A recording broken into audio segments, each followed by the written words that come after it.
ગાંધીનગર મહાનગરપાલિકાએ કડક કાર્યવાહી હાથ ધરી છે। ગાંધીનગરના સેક્ટર 24માં આવેલા ઇન્દિરાનગરના રહેવાસીઓને કોર્પોરેશન દ્વારા નોટિસ ફટકારવામાં આવી છે।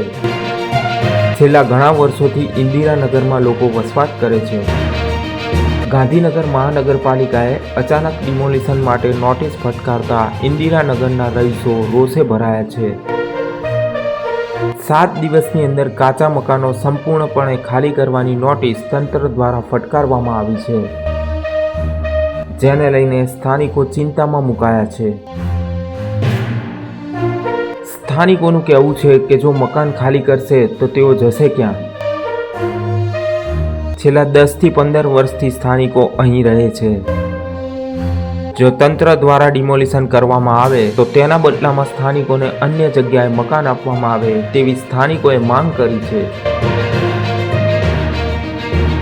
ગાંધીનગરમાં એક તરફ ગેરકાયદે દબાણો દૂર કરવાની કવાયત ચાલી રહી છે, તો બીજી બાજુ ડિમોલિશનની આ કામગીરીને લઈને ગરીબોનો આશરો છીનવાઈ જાય તેવી સ્થિતિ ઊભી થઈ છે। આવી સ્થિતિમાં કડક કાર્યવાહી કેવી રીતે કરવી તેને લઈને તંત્ર પણ અસમંજસમાં મુકાઈ ગયું છે। ધંધા ગમ મજૂરી કરીને પેટ ભરી છે બાલ બચ્ચાનું, કાંઈ છે નહીં ને દબાણ આવ્યું છે ને પાડે છે સાપરા અમારે, લાઇટે નથી ને પાણી નથી ને કાંઈ નથી, અમે ગરીબ માણસ છે, કાંઈક આધાર કરી દો તો સારા પડતા તમારા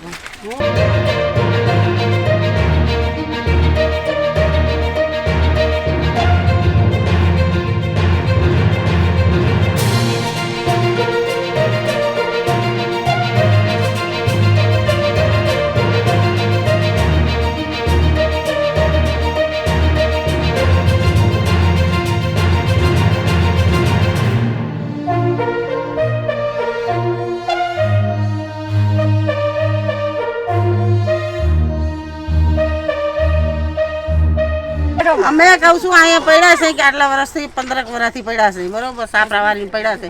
આ સાપરા પાડી નાખે તો આની બદલીમાં અમને ગમે ત્યાં જગ્યા આપો તો અમે ઝૂંપડા વાળીને પડ્યા રહી। ભલે જાજુ ગરીબ માણસ છે, અમે મજૂરી કરીને ખાવા વાળા માણસો છે।